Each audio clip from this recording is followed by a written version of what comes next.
मुरादाबाद जिले के रोडवेज के सामने बीती रात कुछ व्यापारियों के द्वारा अपनी दुकान में रखे हुए सामान को हटाया गया।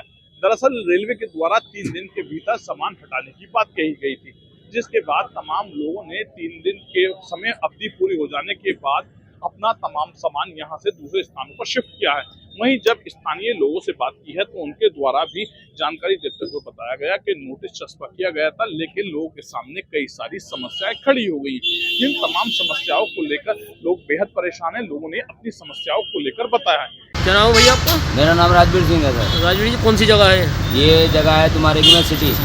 अच्छा, कुछ दिन पहले टीम आई थी यहाँ पर रेलवे की। जी जी जी। अब आप खुद को हटा रहे हैं दुकानें? नहीं, वो आदेश दे गए थे और हमारे नोटिस लगा के गए हैं, नोटिस लगा के गए लाल जाएगा। जी जी जी। कह के गए, बोले 28 तारीख तक इसको मतलब जो है आप स्वयं अपनी मर्जी से खाली कर लें। हमारे विधायक जी भी थे, नीतीश कुमार जी भी, उन्होंने कहा कि 28 तारीख तक आपके पास समय अपनी दुकानें खाली कर लो, अन्य तो ये टूट जाएंगी। तो आज आप खाली कर रहे हैं? जी जी, अपनी मर्जी। अब सरकार का नियम मानना पड़ेगा। क्या करें बताइए, सरकार के आदेश में हमें रहना है। थोड़े में ज्यादा स्वाद, यही तो है इसकी खास बात। वाओ मामा, क्या स्वाद है! अरे मेरे राजा, सरकार के बीच में उसी से रोजी रोटी चल रही है। जहाँ वो रोजगार देंगे हमें, वहाँ हम स्वीकार कर लेंगे। इसके बाद समाजवादी पार्टी की सांसद रुचि वीरा से मुरादाबाद जिले में एक डेलीगेशन व्यापारियों के जाकर मुलाकात की गई थी, जिसको लेकर सपा सांसद रुचि वीरा ने भी इस मामले का संज्ञान लिया। सपा सांसद रुचि वीरा का कहना है, व्यापारियों की समस्याएं मेरे सामने आई है, मैं तमाम व्यापारियों की समस्याओं का संज्ञान लेकर उसमें आगे अधिकारियों से बात करते हुए। देखिए बात ये है कि इनको रेलवे के द्वारा ही आवंटित की गई है, इन लोगों को अलॉटमेंट लेटर मिले थे।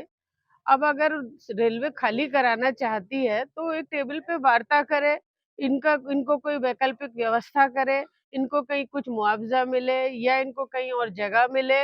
भाई ऐसे ही किसी को जो 40, 50, 60 साल से किराएदार है, उसको इस तरह से एकदम से उसकी दुकानें तोड़ दी जाए, ये गलत है। इनको मौका मिले, कईयों के अभी जो कोर्ट में भी पेंडिंग है, तो ये एक वार्ता होनी चाहिए बैठ के कि भाई मुआवजा मिलेगा या खाली करने का वक्त दिया जाए या इनको कहीं और जगह दी जाए। इस तरह से एकदम से अचानक इनकी दुकानों को तोड़ा जाना किसी के भी रोजगार पर लात मारने जैसा है। पहले ही रोजगार नहीं है देश के अंदर, और फिर इन छोटे छोटे दुकानदारों को तो परेशान किया जा रहा है, जिनकी 8 बाई 10 की दुकानें हैं और जो अलॉटमेंट से मिली हुई हैं।